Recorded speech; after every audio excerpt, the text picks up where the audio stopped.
Shalom, selamat malam Bapak Ibu Saudara yang saya kasih dalam Kristus Yesus Tuhan. Pada malam hari ini kita akan menyimpulkan apa yang menjadi 10 tulah ya, yang akan kita bahas pada hari ini kesimpulannya. Sebelumnya mari kita satu dalam doa. Allah Bapa yang bertata dalam kerajaan surga, Bapa di dalam nama Tuhan Yesus Kristus, terima kasih Tuhan, Kau sungguh baik bagi kami, memimpin aku, istriku, Jeremiah Jekulia dalam pinggan darah anak domba Allah dari Yesus Kristus Tuhan. Kau juga menyelamatkan keluarga kami semua Tuhan, yang Bapak Ibu Saudara yang menyaksikan program ini. Kau tahu Tuhan pergumulan mereka dan Kau telah menyelamatkan mereka juga Tuhan. Terima kasih Tuhan, kami bersyukur Kau terus menyelamatkan kami dari serangan roh kematian, roh dunia, roh mati, roh santet, sihir, tenung, tumbal, guna-guna, roh maut dan kerajaan maut, roh mereka jurang maut, segala penyakit apapun termasuk COVID-19, varian apapun, gelombang ketiga, atau penyakit henti napas di jantung, kematian, santet akibat santet, guna-guna, roh intimidasi, roh dunia, roh mati, roh intimidasi, roh pendakwa dari iblis, setan mendakwa kami dengan segala dosa apapun, diikat patah, hancurkan kuasa dengan darah balas dari Yesus Kristus Tuhan. Pimpin Allah Roh Kudus untuk menjelaskan tentang kesimpulan sebetulnya yang kami sudah bahas. Berbicara Tuhan melalui hamba-Mu ini, dalam nama Tuhan Yesus kami berdoa sekali, amin. Ya, kita akan membahas ya mengenai 10 tulah itu apa maknanya ya, yang tadi kita bahas kemarin itu dengan kesimpulannya. Jadi para Allah bangsa Mesir yang Allah hakimi itu lewat ke 10 tulah itu ya, yang ini kita bahas ya. Allah palsu apa yang dihakimi? Kalau yang pertama itu air menjadi darah. Jadi ilah-ilah palsu apa yang dihakimi itu sungai Nil. Jadi bangsa Mesir itu menyembah sungai Nil ya, yang air menjadi darah. Jadi air yang sungai Nil itu dipakai untuk kegiatan kehidupan sehari-hari, tapi juga disembah. Makanya tulahnya itu air menjadi darah. Yang kedua katak. Jadi yang disembah orang Mesir itu adalah dewa katak. Ya, kita tahu kalau katak itu ada maksud adalah artinya roh najis ya. Kita bisa temukan ada penjelasannya di Wahyu, tapi saya tidak akan membahas ke situ.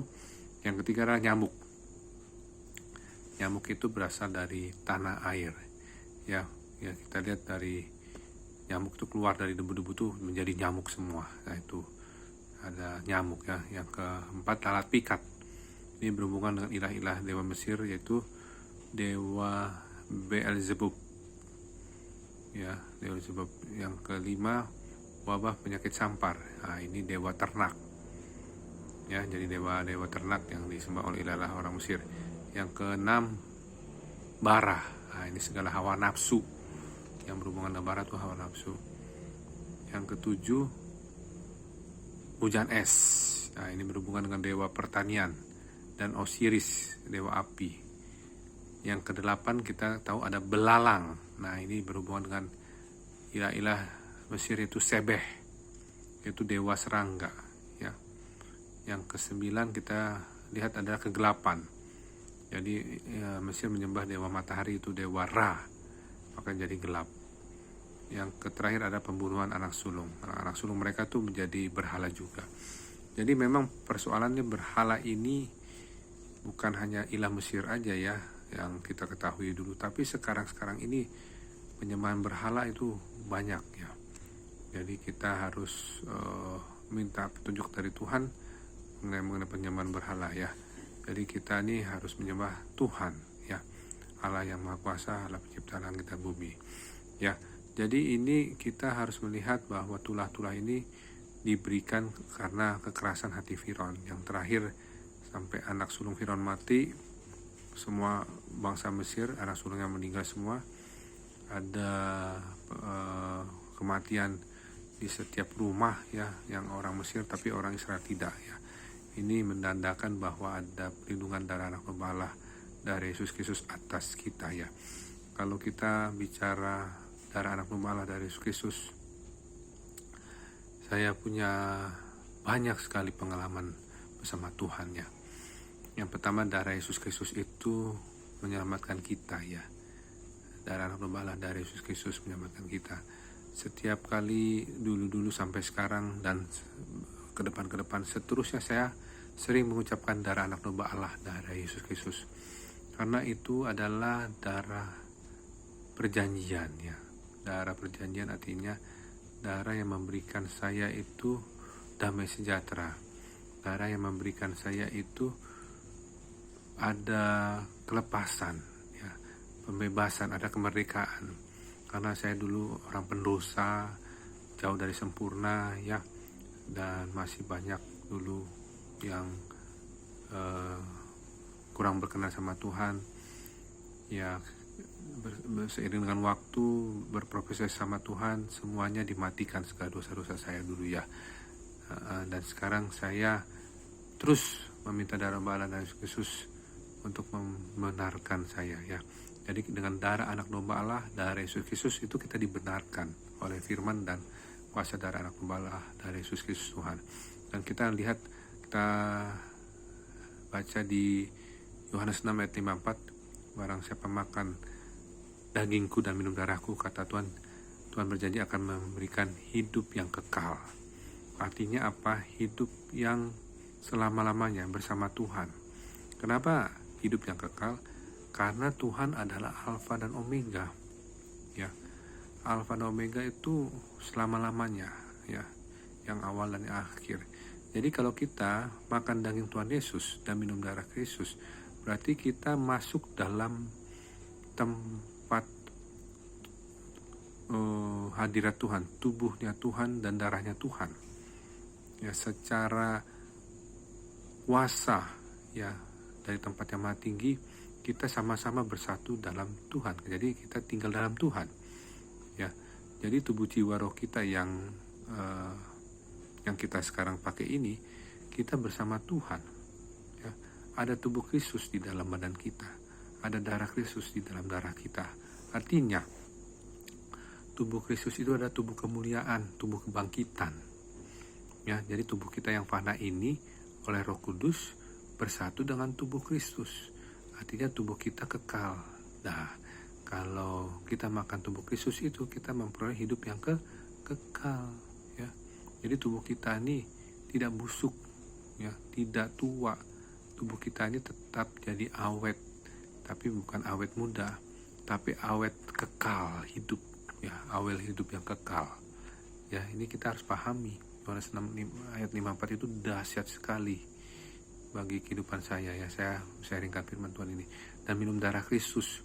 Darah Kristus itu adalah darah perjanjian yang baru dan yang kekal. Darah Kristus itu bersatu dengan darah kita. Kita tahu bahwa di darah kita ini mengalir ya, dari ujung rambut ujung kaki itu ada darah mengalir dalam tubuh kita. Artinya darah Kristus itu masuk ke dalam darah kita ketika minum darah Kristus, dan kita bersatu dengan darah Kristus. Artinya segala penyakit apapun yang dalam tubuh kita disembuhkan, segala area-area yang mati dihidupkan, segala area-area yang tidak berfungsi difungsikan, segala area yang mengalami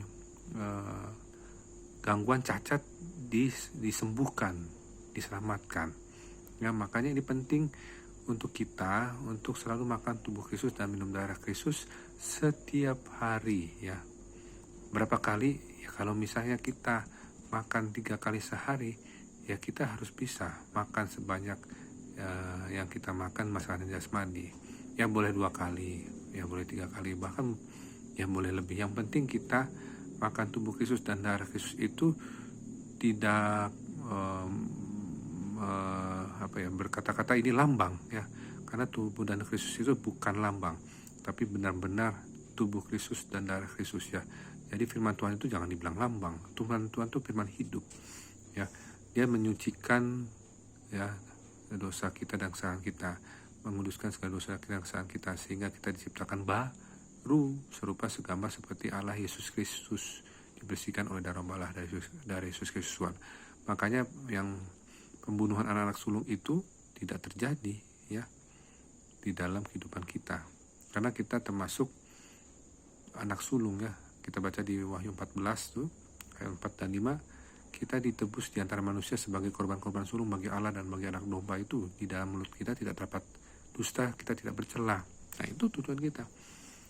Saya mau melakukan firman Tuhan ini tidak bercela, tidak ada dusta. Artinya hidup kudus, pikiran kudus, perkataan kudus, perbuatan kudus. pertobatan pikiran, pertobatan perbuatan. Ya, walaupun memang masih banyak jauh dari sempurna, tapi kita mau berusaha karena ini tidak mudah ya, susah. Karena bagaimanapun untuk mencapai pelaksanaan firman Tuhan untuk kudus ini, kita butuh Allah Roh Kudus, karena Allah Roh Kudus adalah penolong, Allah penghibur. Ya, supaya kita dimampukan untuk melakukan kudus dan menjadi orang-orang kudus Tuhan, ya. Jadi kita ini sebenarnya manusia-manusia yang butuh kasih karunia Tuhan yang berlimpah-limpah, anugerah Tuhan yang berlimpah-limpah untuk melakukan perintah Tuhan dan kekudusan Tuhan. Dipimpin oleh Allah Roh Kudus untuk berjalan di jalan Tuhan, tidak menyimpang ke kiri kanan, melakukan kudusan Tuhan.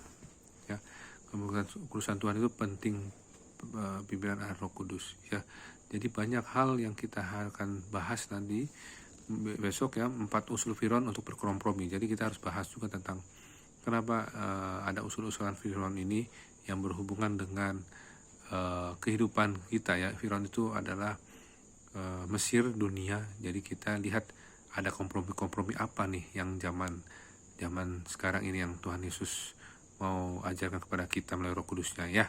Dan ini berhubungan dengan nanti kehidupan sehari-hari. Sampai jumpa besok.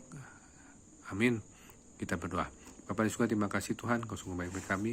Kami bersyukur Tuhan, Kau kuasai kami dengan darah Anak Gembala dari Yesus Kristus Tuhan. Kami mengandalkan kuasa darah Anak Yesus Tuhan dalam kehidupan kami sehari-hari.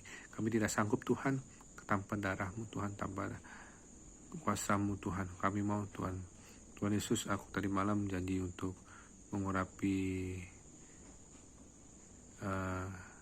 semuanya Tuhan. Biarlah kami Tuhan untuk mengurapi istriku, anak-anakku, Jemil Kuliah dalam urapan baptisan Roh Kudus dan api. Dan kami berdoa juga Bapak Ibu Saudara Tuhan, supaya juga mereka mengurapi istri anak-anak mereka atau suami mereka dalam kekudusan Tuhan, supaya mereka terus dibaptis oleh Roh Kudus, dibaptis oleh Tuhan Yesus Kristus dengan baptisan Roh Kudus dan api. Karena kami mau dimurnikan, hati kami murni, pikiran kami juga murni, semua murni Tuhan di hadapan-Mu, tidak ada kepalsuan Tuhan. Di dalam nama Tuhan Yesus Kristus Tuhan. Berikan kami Tuhan pada malam hari tidurnya nyenyak, bangunkan besok pagi dengan tubuh diserahkan jam 4 jam 5 untuk melakukan saat teduh. Dan besok juga kami berdoa Tuhan untuk ibadah-Mu, biarlah cuaca cerah tidak hujan. Kami berdoa Tuhan, Roh Kudus kuasai alam sadar bawah sadar kami dalam tidur. Kami tolak roh kematian, roh mati mendadak, roh tendang di dalam jantung, roh sakit demam, sakit perut, roh penyakit COVID-19, varian apapun, gelombang apapun dipatahkan kuasa dengan darah Allah dari Yesus Kristus. Kami dasarkan doa ini dalam nama Bapa, Anak, dan Roh Kudus, dalam nama Tuhan Yesus Kristus. Kami berdoa sekali. Amin. Sampai jumpa besok. Tuhan Yesus memberkati. Shalom.